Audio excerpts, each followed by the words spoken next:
Is the corona virus an act of God. लोग मुझसे सवाल करते हैं कि ये करोना वायरस क्यों आया, इसकी क्या मसलियत होगी, इसकी परेशान है ना, लोग परेशान हैं करोना वायरस से, तो इसकी वजह क्या है इस्लामी नज़रिए से।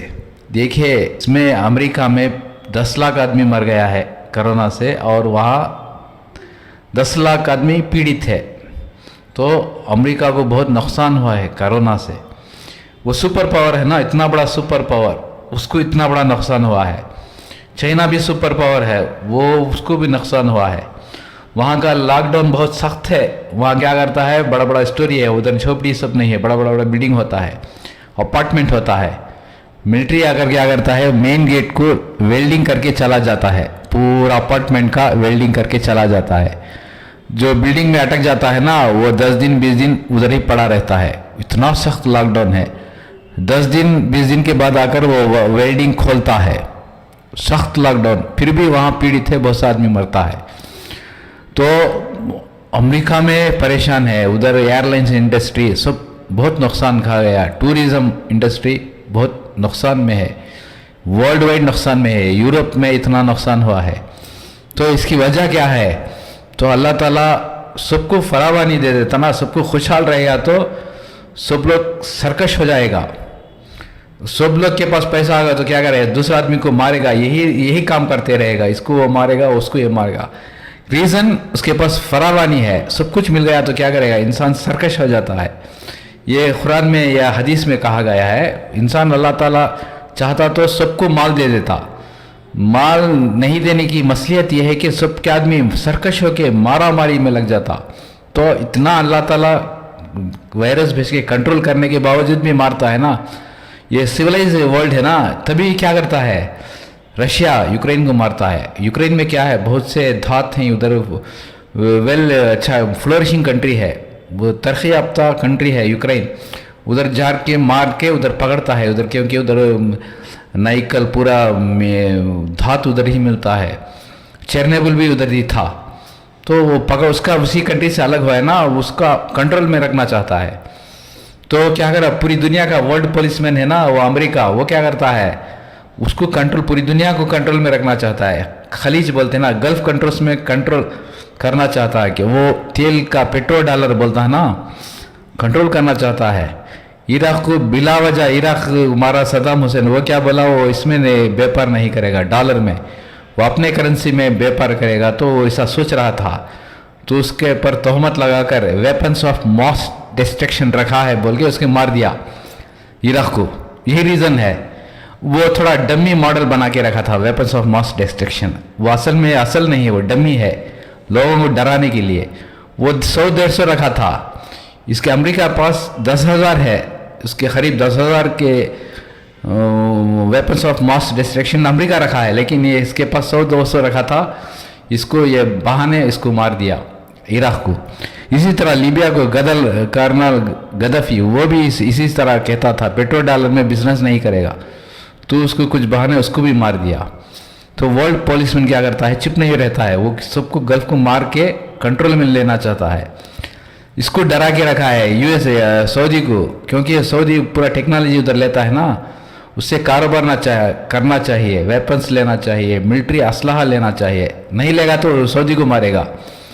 कोई कंट्री से नहीं लेता नहीं है ना, कर्जा नहीं लेता है, वेपन्स ये लेता नहीं है, मिलिट्री का सामान नहीं लेता, कोई नहीं लेगा तो कोई कंट्री नहीं लेता, उसको मारता है। ईरान को क्यों मारता है, वजह वो नहीं बताता है ना, दुनिया में बोलेगा मैं ईरान को इसलिए मारता हूँ कि मेरे पास से वो नहीं लेता है वेपन्स।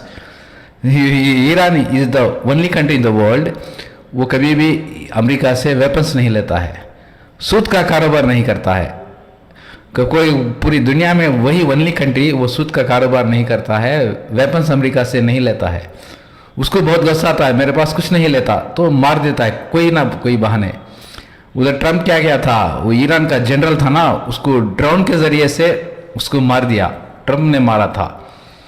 तो उसके बाद जो बाइडेन 2 साल से ईरान को नहीं मारता है, क्योंकि ईरान क्या करता है, उससे कर्जा भी नहीं लेता है, सूद का व्यापार भी नहीं करता है, IMF से लोन भी नहीं लेता है। क्योंकि ईरान है ना, कभी डरता नहीं है, वो सूद का व्यापार ही नहीं करता है, शरीयत पर अमल करता है।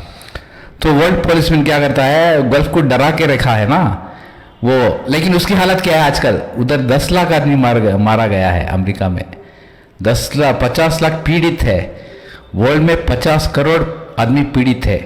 इतना कोरोना वायरस आने के बावजूद भी थोड़ा उसका रवैया नरम पड़ा हुआ है, लेकिन कभी भी 2 साल पहले जंग जारी हो जाती थी। ये एक मसलियत होगी। दूसरी मसलियत इधर है ना, अगर वो जंग ईरान से जंग करता तो इधर इंडिया में महंगाई क्या हुई, अभी 110 रुपये लीटर है, 200 रुपये हो जाता, क्योंकि इंडिया 20 लीटर 20% ऑयल ईरान से लेता है। तो क्या होगा, 200 रुपये हो जाएगा ना। ईरान नज़दीक है ना, नज़दीक है गल्फ कंट्री, उसे ईरान से दिया आता है, वो सस्ता भी देता है, 20% लेता है, तो इधर 200 रुपये पेट्रोल हो जाएगा। इधर आदमी अभी भी भूखा मरता है, बहुत महंगाई हो जाएगी। तो ये एक मसलियत है। कभी भी पहले 2 साल से पहले मार देता ईरान को और लड़ाई शुरू हो जाती थी, और इंडिया में महंगाई 200 रुपये 300 रुपये पेट्रोल हो जा सकता था। ये अल्लाह ये बच गया, क्योंकि ये कोरोना वायरस की वजह से उसको अल्लाह ताला ने कंट्रोल में ले लिया अमेरिका को। इसी तरह इधर भारत में क्या हुआ, NRC CAA ये आने लगा ना 2 साल पहले, ये कोरोना की वजह से टल गया, वरना ये कोरोना नहीं होता तो क्या होता, अभी तक CAA NRC आकर कितना आदमी मारा जाता, क्या होती इंडिया की हालत। ये दूसरी सबसे बड़ी मसलियत है कोरोना वायरस की, ये कि ईरान को अमेरिका मारता ना तो इधर महंगाई बढ़ती, और CAA NRC टल गया ये कोरोना की वायरस।